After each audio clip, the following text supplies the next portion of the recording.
locked in. You know, we kind of had like a few different plays threw into us last second, so that could have been it too. But really no excuses for something like that when it's pre-snap. You know, it's really just mentally being locked in.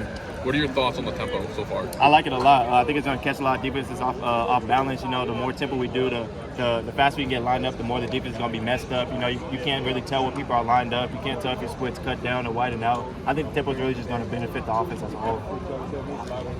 DB has done a lot of work in the short field, really not letting you guys break away downfield. What makes that group the good? DB group's doing really good with the new coach and everything like that. They definitely got some new rules and techniques they've been following. It's definitely making us a lot.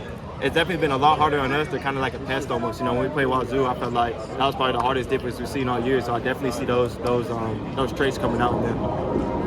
Dillingham, you know, wants you guys to be a little bit quicker. I mean, are you feeling you guys can take it up that little watch with the tempo? Yeah, no, I definitely think we can. I think we're doing really good with it. I think the more and more we get practice into it, you know, with us having 2 weeks left in spring camp and then going into fall camp and really having that time in between, even to lock these in, I think it's going to go really good and, like I said, benefit us in the long run for sure.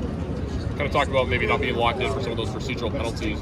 How do you guys start to fix that? And maybe is there a different approach that you guys take? How do you usually go about that? Really just next time coming out and practice, like you said, since you wasn't locked in this time, really coming out and practice to put an emphasis on it. You know, you come out Tuesday when we have our next practice because, you know, we got Sunday off, Monday we got weight room, so you really just come out knowing like, okay, I had a lot of procedural penalties Saturday, like I need to lock this in. Like we need to come in as a whole unit. Oh my bad, as a whole unit and just be ready for it.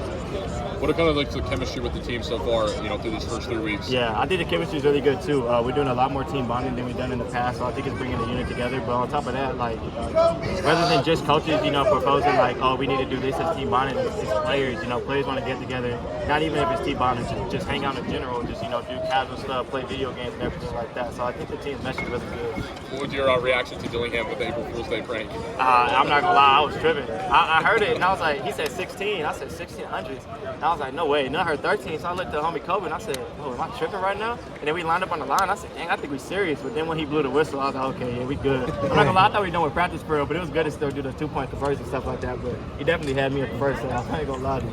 How do you think the quarterbacks have been coming along? I think quarterbacks is coming along really good. I think it's really good competition in the room. I think, you know, with it being so many people that they could, you know, so many people that want the starting spot, that it's really bringing out the best in the other quarterbacks. What are your thoughts on the tight end room? Seems like Jalen and Messiah have really had a good spring so far. Yeah, I think tight end room is really good too. Same thing with the competition. I think the competition that, you know, they bring in more players. I think it's really competition, really just making everyone raise their game. Like Gavin's making crazy catches, Messiah's been making crazy catches.